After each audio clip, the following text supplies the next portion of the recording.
Assalamualaikum warahmatullahi wabarakatuh. Bertemu lagi dengan saya, Beni Dwi Komara, Sarjana Sains Magister Manajemen. Masih dalam rangkaian kuliah metodologi penelitian bisnis. Kali ini saya akan lanjutkan pembahasan bab 2 mengenai tinjauan pustaka.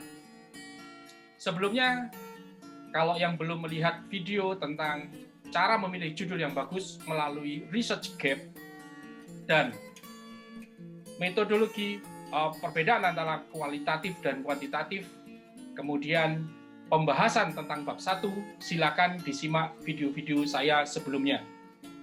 Saya akan mulai untuk kali ini untuk membahas bab 2 tentang tinjauan pustaka.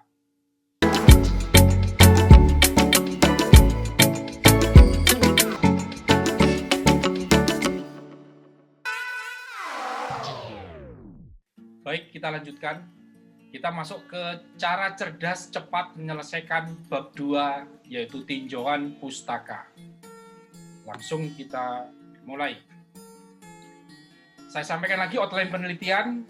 Ada bagian awal, ada bab 1 tentang pendahuluan, ada bab 2 tentang tinjauan pustaka. Kali ini kita akan membahas tentang bab 2, yaitu tinjauan pustaka. Setidaknya ada 4 hal yang perlu kita selesaikan di dalam bab 2 tentang tinjauan pustaka ini, yaitu yang pertama adalah penelitian sebelumnya atau penelitian terdahulu.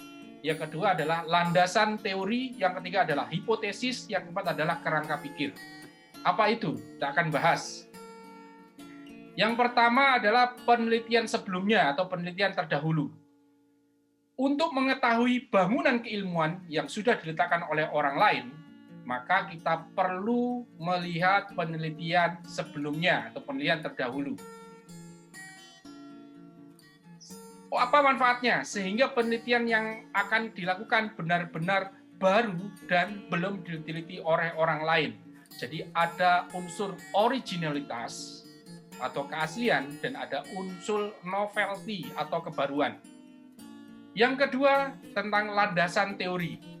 Landasan teori adalah suatu konsep berupa pernyataan yang tertata dengan rapi dan secara sistematis yang memiliki variabel dalam penelitian, dikarenakan landasan teori akan menjadikan dasar yang kuat di dalam sebuah penelitian. Nanti akan kita bahas detail mengenai landasan teori ini. Yang ketiga adalah hipotesis. Apa itu hipotesis? Hipotesis adalah jawaban sementara terhadap masalah yang masih bersifat praduga, masih dugaan. Jadi seorang peneliti harus menduga dulu apa nanti hasil penelitian, apa hipotesis yang dimunculkan oleh seorang peneliti. Ini sifatnya masih praduga atau dugaan yang harus dibuktikan di dalam penelitian ini. Kemudian yang keempat adalah kerangka pikir. Kerangka pikir adalah suatu diagram yang menjelaskan secara garis besar alur penelitian dalam sebuah penelitian. Oke, kita akan bahas detailnya lebih lanjut. Yang pertama tentang penelitian terdahulu. Jadi kalau di dalam contoh ini, penelitian terdahulu ada, ini saya ambil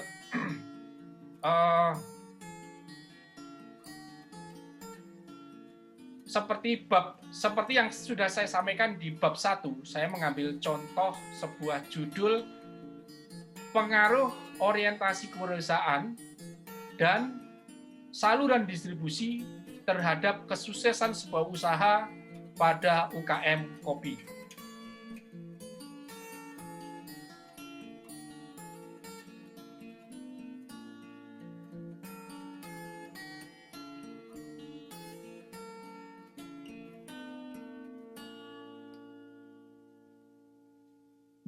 Penelitian terdahulu pernah dilakukan oleh Verdia 2015 tentang pengaruh orientasi kewirausahaan terhadap keunggulan bersaing berkelanjutan UMKM di kawasan Jalan Mojopahit, Medan. Variabel yang diteliti X1-nya adalah orientasi kewirausahaan dan Y-nya keunggulan bersaing berkelanjutan. Kemudian alat yang digunakan adalah regresi linier berganda.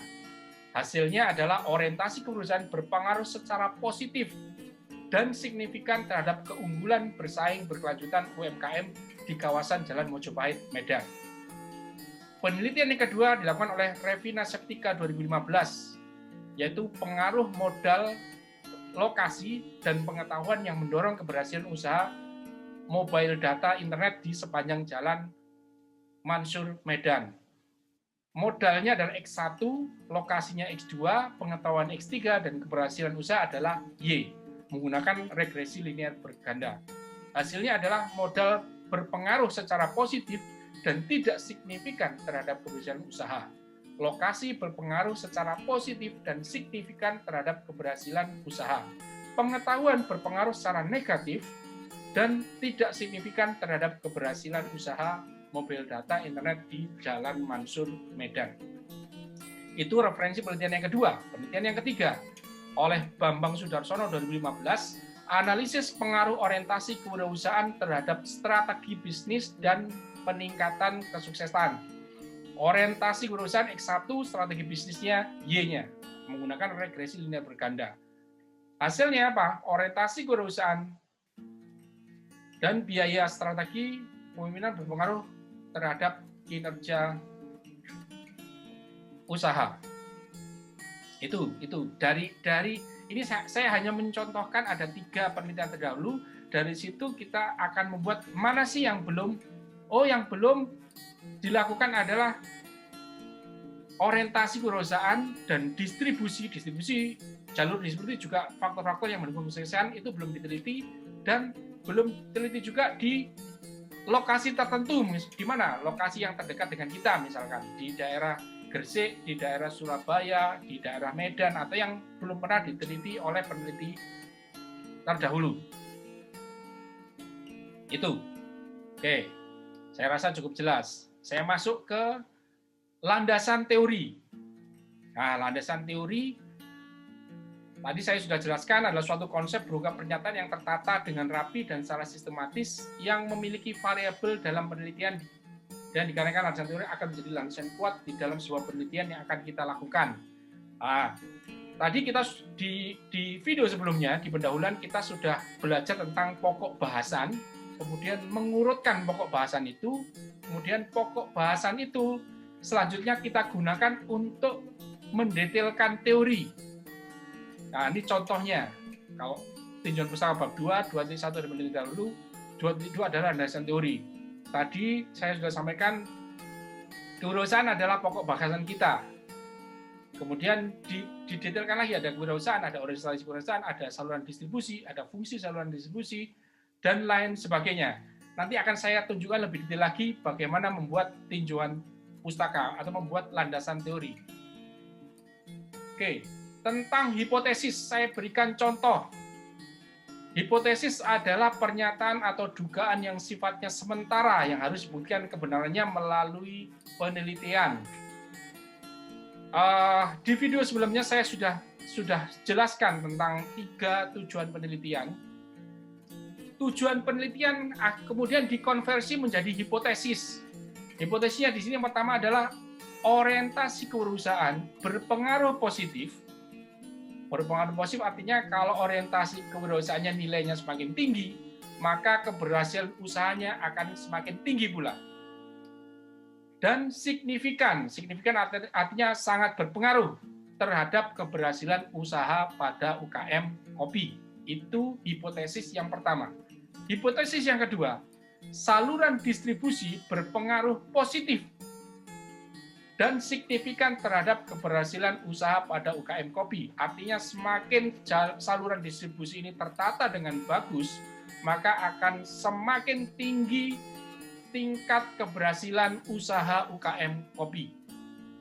Dan hipotesis yang ketiga adalah secara bersama-sama orientasi kewirausahaan dan saluran distribusi berpengaruh positif dan signifikan terhadap keberhasilan usaha pada UKM kopi.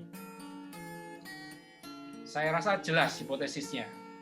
Kemudian kita akan masuk ke kerangka berpikir. Tadi saya sudah jelaskan, kerangka berpikir adalah suatu diagram yang menjelaskan secara garis besar alur logika berjalannya sebuah penelitian. Tadi saya sudah sampaikan juga dalam penelitian ini, X1 adalah orientasi kewirausahaan, X2 adalah saluran distribusi yang akan dilihat pengaruhnya terhadap keberhasilan usaha. Jadi 2 poin ini diberi diagram menuju ke keberhasilan usaha. Akan beginilah kerangka pola pikir yang dimaksud. Jadi kalau kita punya 3 variabel, maka variabel ketiga kita taruh di bawah sebelah sini. Kalau ada variabel intermediate, maka akan muncul di atas sebelah sini. Baik. Oke, saya lanjutkan. Saya akan sampaikan tentang hal-hal yang penting ketika kita membuat landasan teori. Yang pertama adalah sempurnakan pokok bahasan. Sempurnakan pokok bahasan tadi, ini silakan dilihat di video saya yang sebelumnya tentang bab 1 pendahuluan, bagaimana kita membuat pokok bahasan dan bagaimana kita mengurutkan pokok bahasan, bagaimana kita mengembangkan pokok bahasan itu menjadi sebuah paragraf. Masing-masing pokok bahasan menjadi sebuah paragraf dan kita sempurnakan menjadi sebuah kalimat. Landasan teori yang kedua adalah kita akan berbicara dari umum terlebih dahulu, kemudian menuju ke hal-hal yang khusus. Jangan dibalik, dari khusus dulu menuju hal-hal yang umum. Nanti akan saya berikan contohnya. Kemudian setiap subbab berisi beberapa referensi. Jadi kita perlu banyak membaca ketika kita akan melakukan penelitian, karena sangat diperlukan ketika kita membuat landasan teori. Kemudian poin yang 4 yang tidak kalah penting adalah gunakan kalimat kita sendiri. Jadi jangan copy paste dari kutipan atau penelitian orang lain. Karena ketika nanti dicek plagiasi, maka akan kena plagiasi. Saya masuk ke yang pertama. Penting yang pertama adalah sempurnakan pokok bahasan. Di video pendahuluan, bab 1 pendahuluan, kita sudah urutkan pokok bahasan dari yang paling umum menuju yang paling khusus. Jadi yang pertama kita bahas adalah kewirausahaan, yang kedua adalah UKM kopi, yang ketiga adalah faktor apa saja yang mendukung kesuksesan usaha, kemudian kita masuk ke detail tentang orientasi kewirausahaan, dan kita bahas tentang saluran distribusi.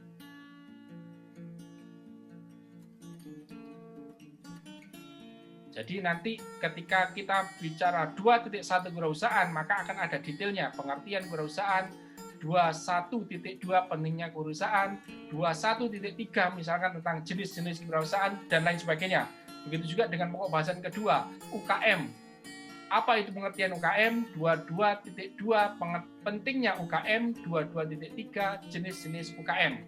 Seperti itu hingga seluruh pokok bahasan kita selesai. Hal penting yang kedua adalah kita bicara dari umum ke khusus.